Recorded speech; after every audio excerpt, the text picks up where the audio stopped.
What's up guys, MickeyMoTiOnZ here. This is the Formula 1 2012 Developer Diary number 3 trailer breakdown. And before we start this video, can I just say, can we get 50 likes on this video to get me the support I need to really grow this channel, so then I can upload the best Formula 1 2012 content on YouTube. So let's get underway. The first piece of footage that they show of the game is clearly just showing off the AI in the game. You can see they're trying to overtake each other. I'll be going into more depth about that later in the video, but for now, let's have a look at Rosberg losing control in the wet conditions. As you can see, he goes right over the curb and you can see just loses traction just slightly, which causes him to lose time. As you can see in slow motion, just going over the curb.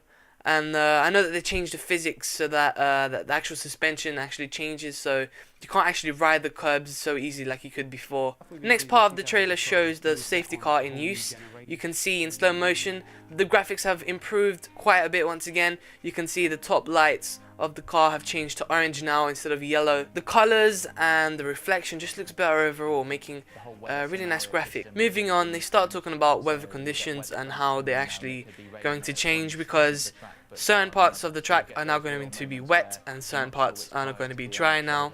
So it makes driving a little more difficult but much more realistic to how it is in real life. So you're actually having to take risks on what tires you can actually be on, because parts of the track is dry and parts of the track is wet.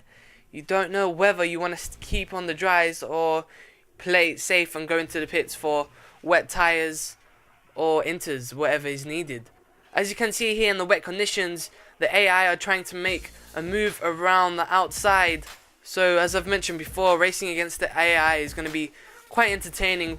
It's almost going to be like online, where everybody's trying to make a move on each other, and it's going to make competition really fierce against the AI now, especially in career mode, because I've been playing the career mode in the game and I'm doing this for a career mode series. You can check out the link in the description.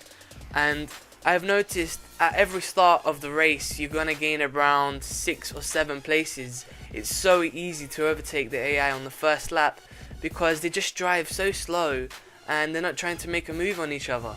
And what would be interesting is whether the AI actually can make a defense route, if they can actually play defensively. That's something we're going to have a look at, because at the moment we can only see that they overtake and not that they can actually defend. So next they start talking about the handling of the game, which I've already started talking about.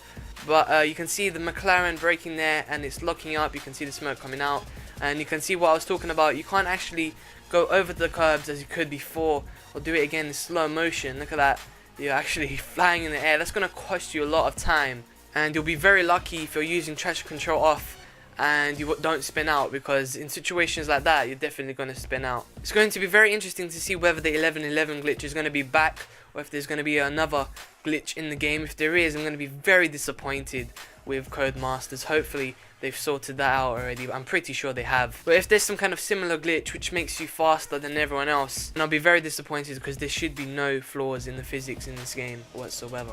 Next, we have a very similar feature to what is shown on BBC footage already, and I think on Sky as well, where they compared 2 different hot laps in sync to compare how fast the actual driver is going. It's going to be a cool feature to use. I don't think many people will use it. It's going to be essential for YouTubers like me who need this kind of footage to show and compare the hot lap with each other. Hopefully that's actually in the game. So moving on to game audio. The game audio has improved slightly. I don't see major differences.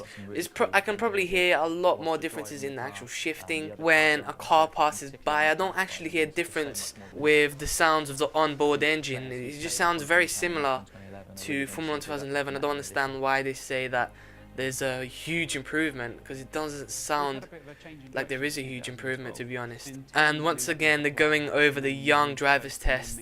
They keep to seem repeating this for every single developer diary, which is kind of annoying, but they're actually showing the menu here, and you can see it looks so much different, a whole lot better. I love this new menu. They tried to go for something different instead of actually being in the paddock. It's definitely a lot different and it's a lot cleaner, but I actually kind of miss the old one, so I don't know about that. I don't know if that was a good move or not. You guys tell me in the comments. The last thing they mentioned in the trailer was the new camera angles in the game, the off-center T-cam, and just an easier accessibility to the theatre mode, just by, you know, managing to change the camera modes and being able to actually watch the whole replay, because before it was kind of annoying. You would stop and try to get the replay, but the replay was too short, which was kind of annoying. But now it's much more longer, which is once again good for YouTubers like me who want to upload good Formula 1 2012 content on YouTube. Sorry that this video isn't that long. It wasn't going on for like 10 minutes like I usually do. It's just because there's nothing else to talk about. I could go into detail of what things they could have put in the game, but what's the point of talking about that now when the game is coming out soon anyway? I just want to get my hands on the game first before I actually criticize the game. But yeah, so far so good. If you really want my opinion, I think this is going to be a good game. It could have been amazing, but with the limits they have with graphics because of the old consoles, they're really just waiting until the new consoles come out, until they actually, you know, really improve the physics to make it like simulation. Could you imagine that? The physics just changed completely and perfected so that it's actually almost like a simulation. But yeah, I hope you guys enjoy this. Please make sure you like my video and follow me on Twitter for more Formula 1 updates, and also subscribe as well. 3 subscribers away from 1,200, so please do that. I really want to grow this channel so much. I really want to get 2,000 subscribers. Hopefully in the next few months. I would like to get 3,000 subscribers by the end of the year. I don't know if I'm getting too hopeful or not, but with the release of Formula 1 2012, I should be expecting a lot more subscribers to join this community. So please subscribe for more Formula 1 2012 content, the best on YouTube. I'm the only Machinima Formula 1 director and partner in the network, which is a pretty good reason why you should subscribe. So yeah, I hope you guys enjoyed. This was MickeyMoTiOnZ. I'm out. See ya.